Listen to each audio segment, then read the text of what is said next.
नमस्कार, स्वागत है आप सभी का लोकसभा टीवी में। मैं हूं अनुराग पुनेठा आपके साथ। सांसद से संवाद आज इस कड़ी में हमारे साथ मौजूद हैं धर्मेंद्र यादव साहब, member of parliament Samajwadi Party. Badaun से बहुत स्वागत आपका हमारे। बहुत बहुत धन्यवाद। सबसे पहले इस 16वीं लोकसभा में हमने कई दफ़े सुना है आपको, कैसा अनुभव रहा और क्या अभी तक का जो 1.25-2 साल तकरीबन हो चुके हैं as a member of parliament आपने जो रिप्रेजेंट किया है? देखिए, जहाँ तक 16वीं लोकसभा का मैं कह सकता हूँ, समाजवादी पार्टी के मेंबर होने के नाते हम लोग की स्ट्रेंथ इस बार काफ़ी कम है। और स्ट्रेंथ की कमी हम लोगों को खलती है जब कभी किसी मुद्दे पर बोलने का मौका आता है, लेकिन बहुत देर में समय मिल पाता है और देर के साथ साथ समय भी कम मिल पाता है। कहीं ना कहीं इस बात की कमी ज़रूर खलती है। लेकिन मैं समझता हूँ जीवन का हर मौका, हर चुनौती बहुत कुछ सिखाती है।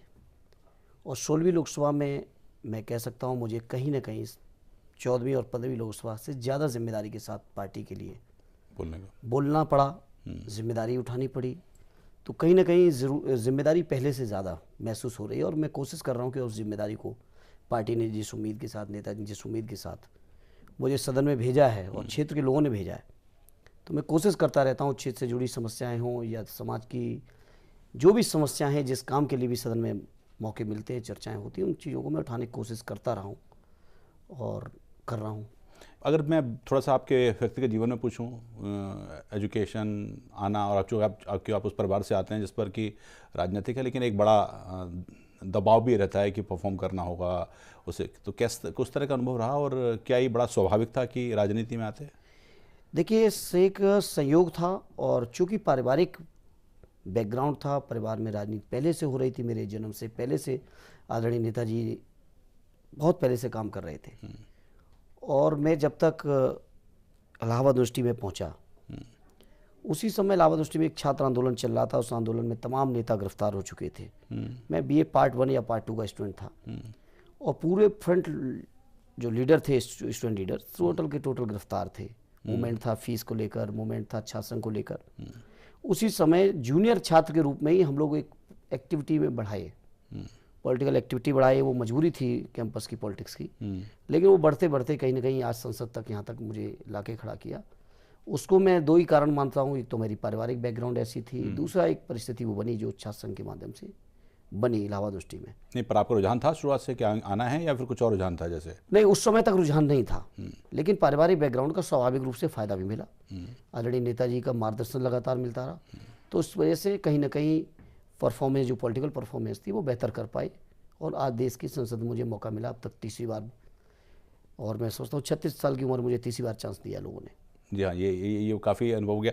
लेकिन एक सवाल और कि जब से आप बदायूं से हैं, क्या इसका प्रेशर भी रहता है कि आप जिस परिवार से हैं, मुलायम सिंह यादव उनके तरह मुखिया हैं, एक प्रेशर रहता है आमतौर पर या नहीं? ठीक रहता है, उसका फ़ायदा ज़्यादा? नहीं, मैं उसको प्रेशर के रूप में नहीं लेता हूँ, मैं उसको सौभाग्य के रूप में लेता हूँ। और मैं इस बात के लिए अपने को गौरवान्वित महसूस करता हूँ कि मुझे मौका है नेताजी के साथ काम करके नज़दीकी से सीखने का, समझने का, जो शायद परिवार के ना होते तो इतना आसान नहीं होता। वो कहीं ना कहीं एक सौभाग्य है विषय। जहाँ तक जिम्मेदारी का सवाल है, या तो आप इस क्षेत्र में आते नहीं और आए हैं तो फिर जिम्मेदारी से बचने का कोई चांस भी नहीं है और न बचने की कभी सोचना चाहिए। और जो भी जिम्मेदारी, चुनौती पार्टी की तरफ से, क्षेत्र की तरफ से मिले या आए, उसको निभाना चाहिए और मैं बखूबी निभाने का प्रयास कर रहा हूँ। और मैं कह सकता हूँ कि शायद पार्टी के लोग, आदरणीय नेताजी, माननीय मुख्यमंत्री जी और हमारे क्षेत्र के लोग भी मेरे प्रयासों से काफ़ी हद तक मुझे लगता है कि संतुष्ट हैं। क्या कुछ में व्यक्तिगत सवाल, और किस तरह की चीज़ों का शौक़ है? क्या अभी युवा हैं आप, इतने सांसद, राजनीति में एक लंबा वक्त गुजार लिया, लेकिन कुछ लाइक्स एंड डिसलाइक्स होते हैं ना, जैसे पढ़ना है, मूवी देखना है, खेलना है, कुछ इस तरह के शौक़ भी? देखिए, स्वाभाविक रूप से मैं कह सकता हूँ पढ़ने का शौक़ है, विशेषकर सामाजिक, राजनीतिक और जो सामरिक चीज़ें जो तत्कालिक हैं, जो समाज में आती हैं, चुनौती के रूप में भी आती हैं, मुद्दे के रूप में भी आती हैं, उन चीज़ों के बारे में अध्ययन तो एक स्वाभाविक शौक़ है। इसके अलावा मैं फ्रैंकली कहूँगा, मैं कोई खास स्पोर्ट्स नहीं करता हूँ। स्टूडेंट लाइफ में मैं चेस बहुत खेलता था, लेकिन अब उसका टाइम तो मिलता नहीं है, संभव ही नहीं है। वैसे राजनीति भी एक चेस होती है। नहीं, अब इसको लोग जोड़ते हैं, वो अलग इशू है। अदरवाइज मैं कह सकता हूँ आउटडोर गेम तो मैंने बहुत कम खेले हैं। ओके, मूवीज स्टूडेंट लाइफ में तो अच्छी देखने को मौका मिलता था, लेकिन अब राजनीतिक व्यस्तताओं में नहीं हो बहुत पाता, कम चांस मिला।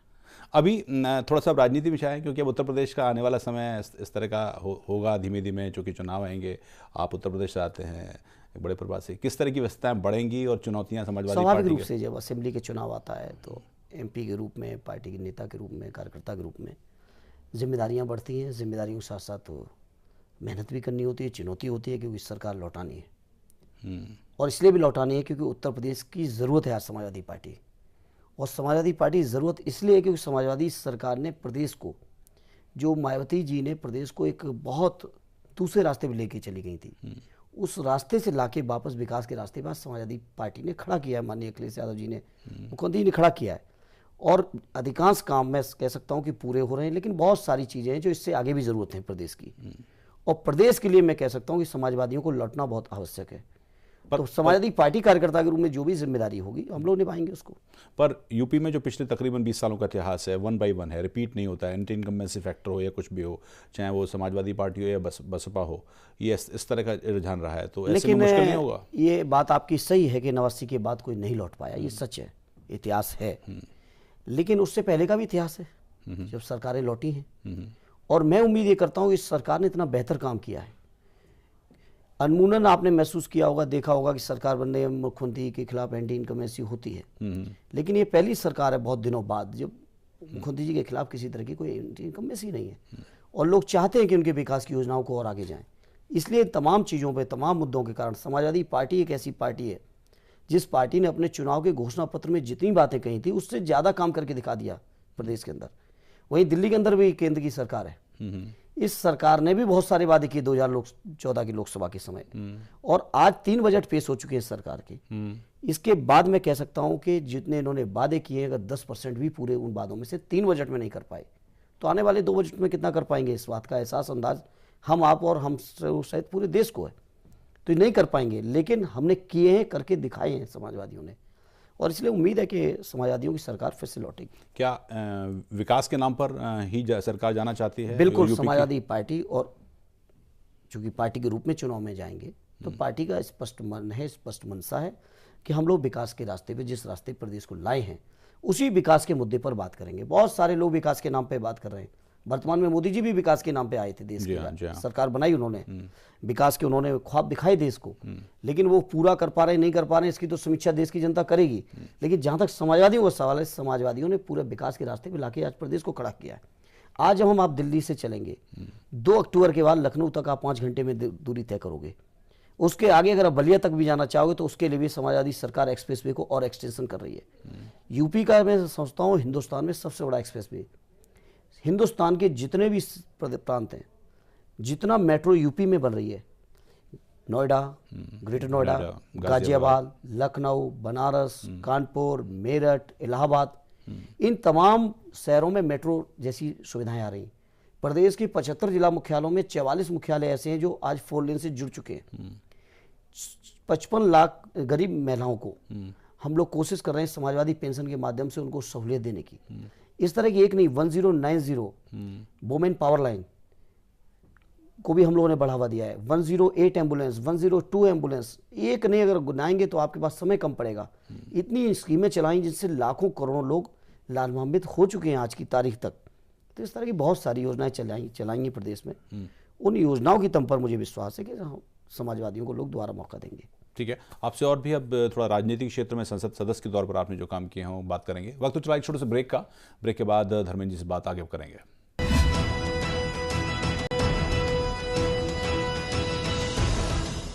ब्रेक के बाद स्वागत आप सभी का। हमारे साथ धर्मेंद्र यादव जी हैं और बातचीत अभी तक उनके खासकर व्यक्तिगत जीवन पर, लेकिन अब राजनीतिक क्षेत्र में आपने कहा कि विकास के नाम पर जाएंगे, और ये है कि अखिलेश यादव ने एक विकास के तौर पर चीज़ें ज़्यादा करने की कोशिश की है, लेकिन केंद्र सरकार और बीजेपी भी विकास के नाम पर वोट मांगती है। क्लैश नहीं होगा? एक सी आइडियोलॉजी जैसी चीज़ें होंगी, एक सी डिमांड होगी? नहीं, समाजवादी पार्टी चाहती है कि विकास के मुद्दे पर चुनाव हो, क्योंकि 2014 के चुनाव में मोदी जी भी बहुत सारी विकास की बातें की थी, 12 में हम लोगों ने भी की, और जनता ने 12 से 17 तक 5 साल हमको भी देखा, 2, 2.5, 3 साल हो जाएंगे मोदी जी को भी देखते हुए।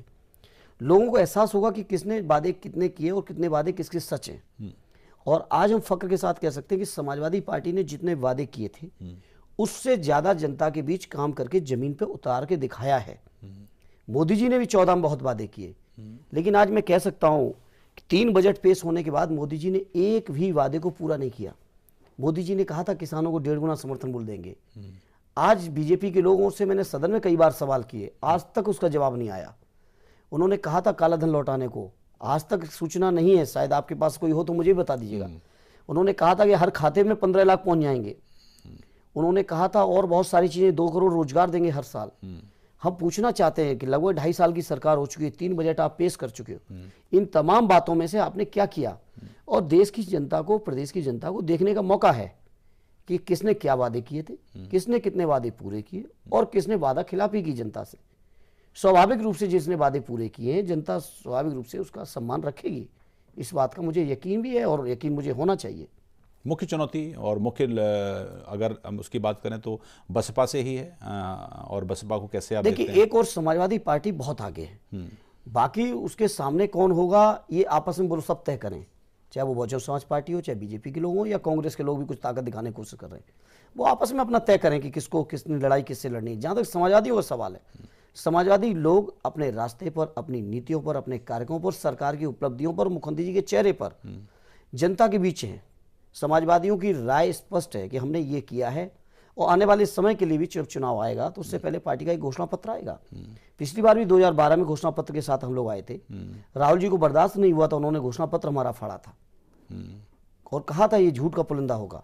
लेकिन राहुल जी को शायद एहसास नहीं होगा उस समय कि समाजवादी लोग झूठ नहीं बोलते।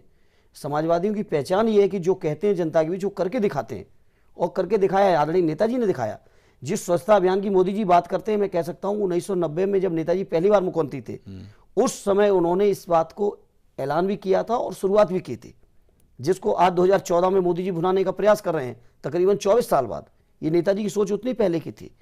इसी तरह से बहुत सारी योजनाएं, चाहे किसानों के कर्ज माफ का सवाल हो, किसानों को आपके पेंशन देने का सवाल हो, कन्या विद्याधन की योजना, बेरोजगारी भत्ता की योजना, भूमि सेना का गठन, जो हमारी बंजर ऊसर भूमि बनी, उस भूमि सेना के माध्यम से गठन करके भूमि को उपयोगी बनाने का योजना हो। ठीक है। ये तमाम तरह की योजनाएं आदरणीय नेताजी ने 3 बार मुख्यमंत्री के रूप में और आज मुख्यमंत्री जी अखिलेश जी कर रहे हैं, इन तमाम योजनाओं पे काम कर रहे हैं। लेकिन मोदी जी ने गुजरात का मॉडल दिखाया, विकास का सपना दिखाया।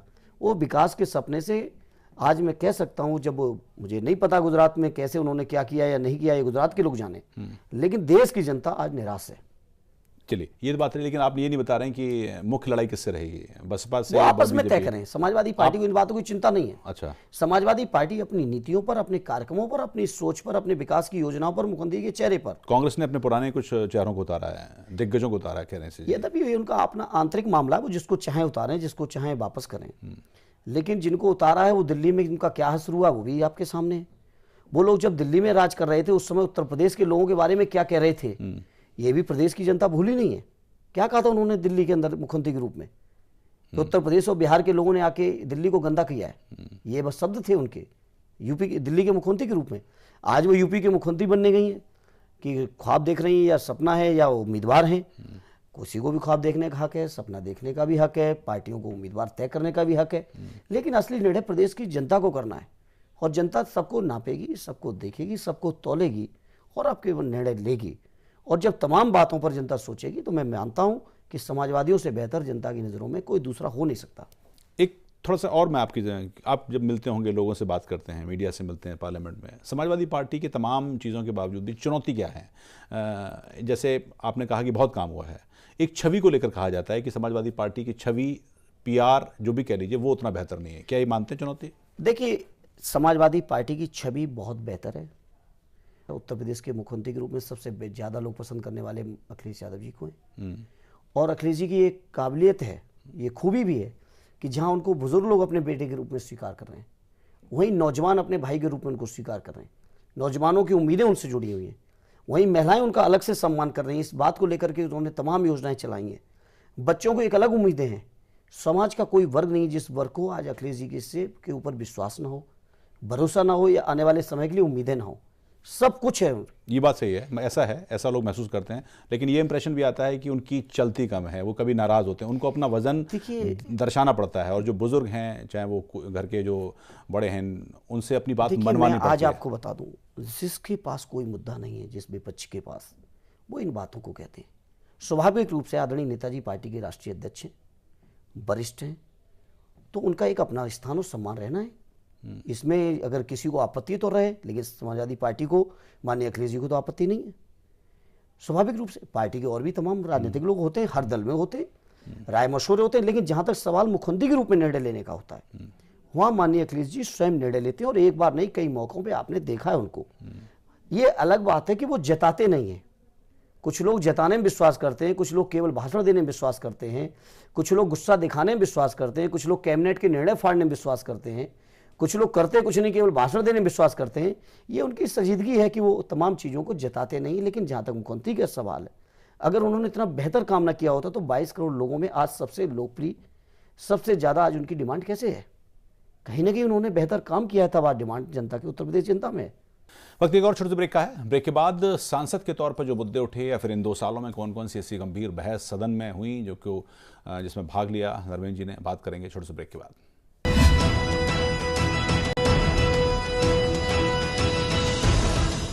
ब्रेक के बाद स्वागत आप सभी का। हमारे साथ मौजूद हैं धर्मेंद्र यादव जी। सदन में इस दौरान हमने कई बहस देखी हैं, शुरुआत में जब सरकार बनी थी उसके बाद से।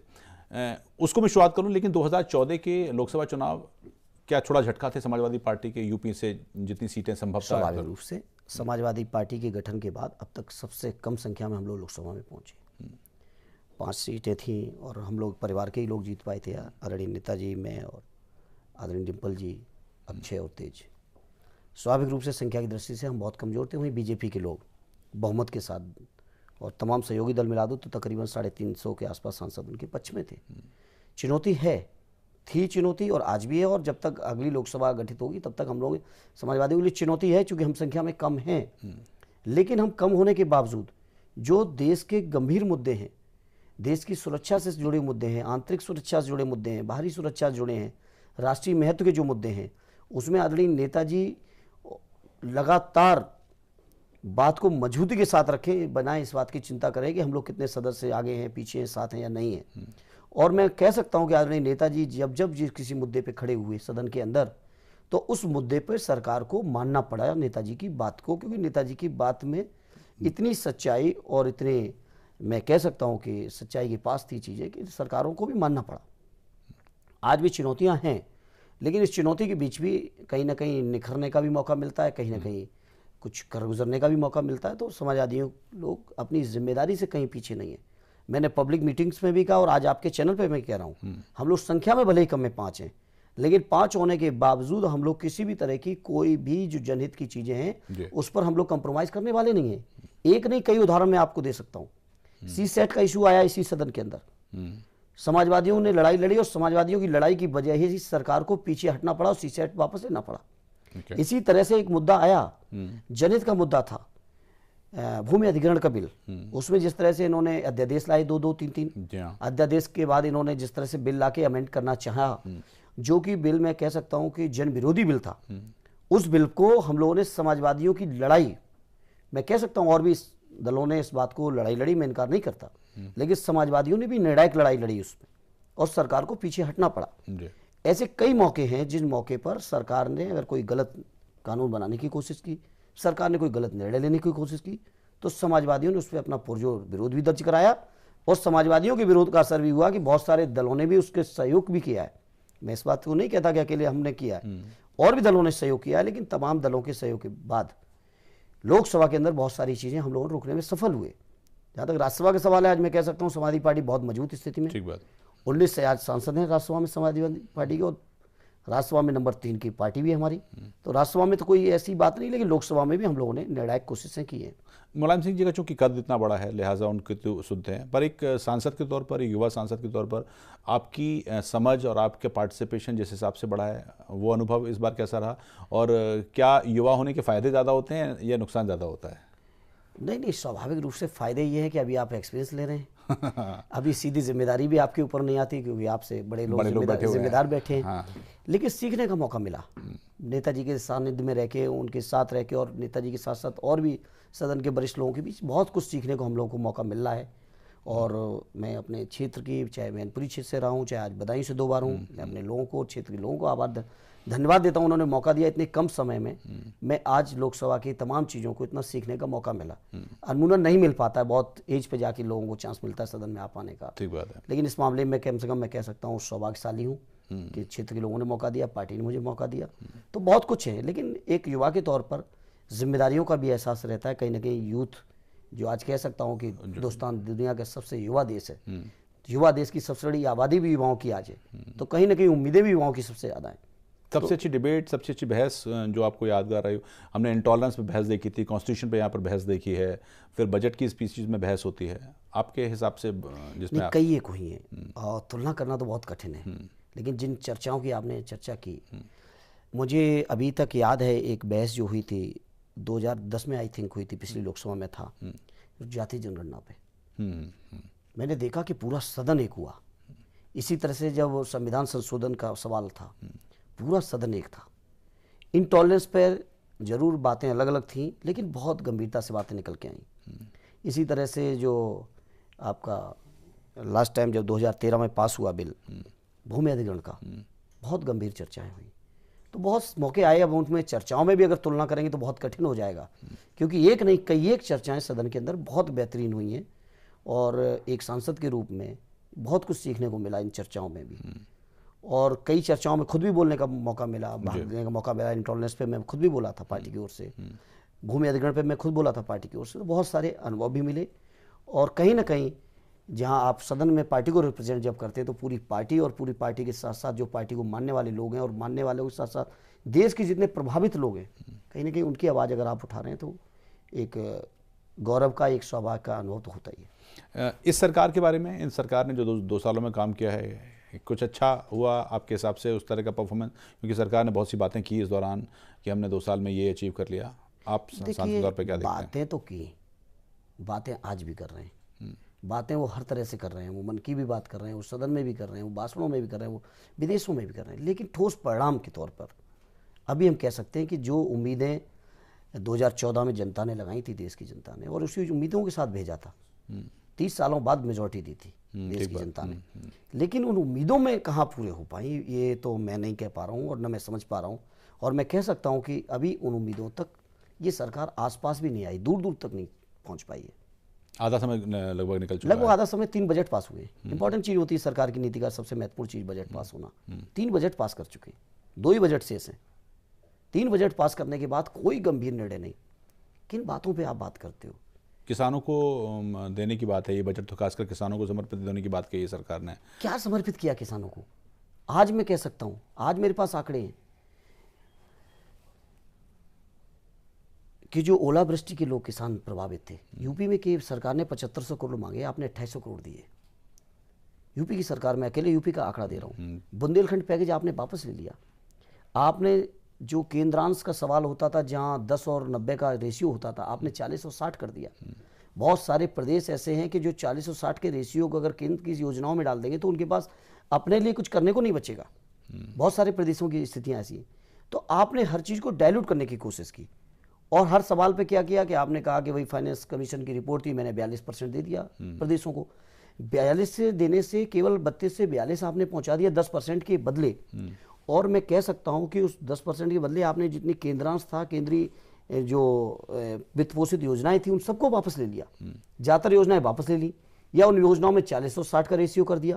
तो इस रेशियो के बाद मैं कह सकता हूं किसी भी प्रदेश को फायदा नहीं हुआ, और कम से कम बड़े प्रदेशों को तो कतई नहीं हुआ है। उत्तर प्रदेश जैसे राज्य को 17,000 करोड़ का नुकसान हुआ है नीति आयोग के इस नए परिवर्तन के बाद। तो किया क्या है? नहीं, पर ये बहस आपने देखा नहीं, लंबी समय तक रही है। जैसे पिछली बार ये होती थी कि जब बीजेपी चुनाव लड़ रही थी 2014 से पहले कि केंद्र पैसा भेजता है, हमको नहीं मिलता है। फिर यूपी में अखिलेश सरकार को लगाया। अच्छा, आपने याद दिलाया, मैंने अभी महंगाई की चर्चा में यही बात कही। कोई परिवर्तन नहीं आया। जो बीजेपी के लोग विपक्ष के रूप में सवाल करते थे और सत्ता पक्ष के रूप में कांग्रेस के लोग जवाब देते थे, आज वही सवाल कांग्रेस सहित हम विपक्ष के लोग कर रहे हैं। लेकिन सत्ता पक्ष के बीजेपी के लोग वही जवाब दे रहे हैं जो कांग्रेस के लोग देते थे, वही तर्क दे रहे हैं। क्या क्या बातें की थी? हम महंगाई खत्म कर देंगे। महंगाई कहाँ खड़ी कर दी, आप बता दो। एक आम नागरिक के लिए क्या स्थिति है? अब बातें वो इधर उधर की बहुत सारी, मुद्रास्फीति से लेके इधर उधर की इंटरनेशनल मार्केट। मैं पूछना चाहता हूँ बीजेपी के लोगों से, मैंने सदन में भी पूछा कि जब आप ये बातें कर रहे थे, जब ये वादे कर रहे थे जनता के बीच में, क्या आपको देश की आर्थिक स्थिति अंतर्राष्ट्रीय बाजार की स्थिति का अंदाज नहीं था? इतने इतना समझ तो संभव नहीं है। अंदाज था तो क्यों गुमराह कर रहे हैं? क्यों जुमलेबाजी आप कर रहे हैं? तो आपने जुमलेबाजी कर करके देश को गुमराह कर लिया। गुमराह कर लिया, देश के लोगों ने आपको बहुमत दे दिया, 5 साल आपको मौका दिया, कोई आपत्ति नहीं, मौका मिला, आप चलाइए। लेकिन जो बातें आपने कही थी उन बातों को तो पूरा करके दिखाइए।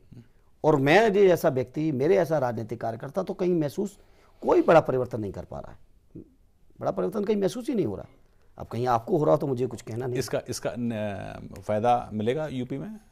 यूपी की जनता को, और यूपी सहित प्रदेश के अधिकांश प्रदेशों में जहां भी चुनाव आएंगे 19 से पहले, हर प्रदेश के लोगों को मौका होगा कि उस प्रदेश की सरकार की तुलना करने का और केंद्र सरकार के कामों की तुलना।